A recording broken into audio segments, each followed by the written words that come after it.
ఈరోజు మార్కాపురం శాసనసభ్యులు కందుల నారాయణ రెడ్డి మార్కాపురం పట్టణంలోని జెడ్పీ గర్ల్స్ బాయ్స్ హై స్కూళ్లలో రాష్ట్ర ప్రభుత్వం అత్యంత ప్రతిష్టాత్మకంగా చేపట్టిన మెగా పేరెంట్ టీచర్ మీటింగ్లలో పాల్గొని దిశానిర్దేశం చేశారు.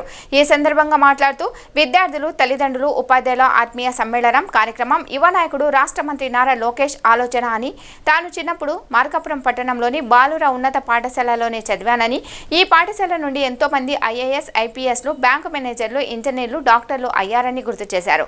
విద్యార్థుల తల్లిదండ్రులు కూడా విద్యార్థులపై ఒత్తిడి పెంచవద్దని, వారికి ఇష్టమైన చదివే చదివించాలని తల్లిదండ్రులతో అన్నారు. ఈ కార్యక్రమంలో స్కూల్ ఉపాధ్యాయులు, విద్యార్థుల తల్లిదండ్రులు పాల్గొన్నారు.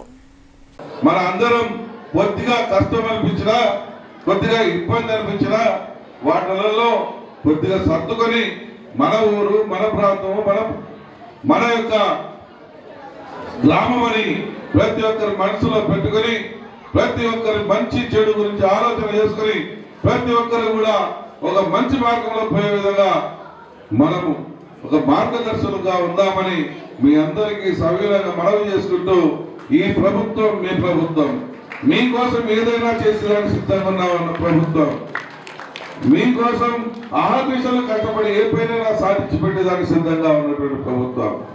ఈరోజు నేను గర్ల్స్ హై స్కూల్ పోయొచ్చా, మొన్న హాస్టల్కి పోయాను. హాస్టల్కి పోతే మాకు కనీసం వాటర్ ఫెసిలిటీ లేదు, లేదంటే లాట్రిన్స్ అక్కడికి లేవు, డ్రైనేజ్ వ్యవస్థ లేదని చెప్పి కూడా వాళ్ళు చెప్తే నేను ఇమ్మీడియట్ గా మా మంత్రి గారితో మాట్లాడి, మన జిల్లా మంత్రి గారితో మాట్లాడి 1,23,00,000 శాంక్షన్ తీసుకొని వచ్చాను. త్వరలో బీసీ హాస్టల్ కూడా తెస్తాను. బీసీ హాస్టల్లోకి ఇక్కడ విద్యార్థులకు ఇబ్బంది పడుతూ ఉన్నారని చెప్పి కూడా నా దృష్టికి తీసుకొని వచ్చారు. ఆ బీసీ హాస్టల్ కూడా త్వరలో శాంక్షన్ చేపిస్తే ఇంకా కొన్ని వేల మంది చదువుకునేదానికి, వెనుకబడ్డ ప్రాంతంలో చదువుకునేదానికి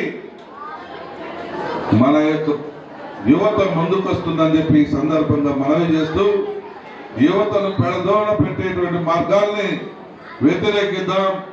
యువత బంగారు భవిష్యత్తు కోసం అనుక్షణం ప్రోత్సహిద్దామని చెప్పి ఈ సందర్భంగా మీ అందరికీ మనవి చేసుకుంటూ, మా ఉపాధ్యాయులకు, మా చెల్లెమ్మలకు, అత్తలకు అందరికీ కూడా మరొకసారి హృదయపూర్వకంగా వందనాలు తెలియజేస్తూ, నమస్కారాలు తెలియజేస్తూ సెలవు తీసుకుంటా ఉన్నాను.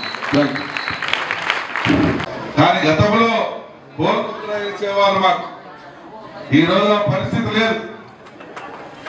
ఈరోజు మిమ్మల్ని కొట్టేవాళ్ళు లేరు. ఎంతగాడికి మీలో నడవడికలో మార్పు తీసుకుని వచ్చేటువంటి ఉపాధ్యాయులే ఉన్నారు, కానీ మిమ్మల్ని బెత్తాలు పట్టుకొని, కర్రలు పట్టుకొని కొట్టి తాటలు తీసేటువంటి పరిస్థితులు ఇప్పట్లో లేవు. కాబట్టి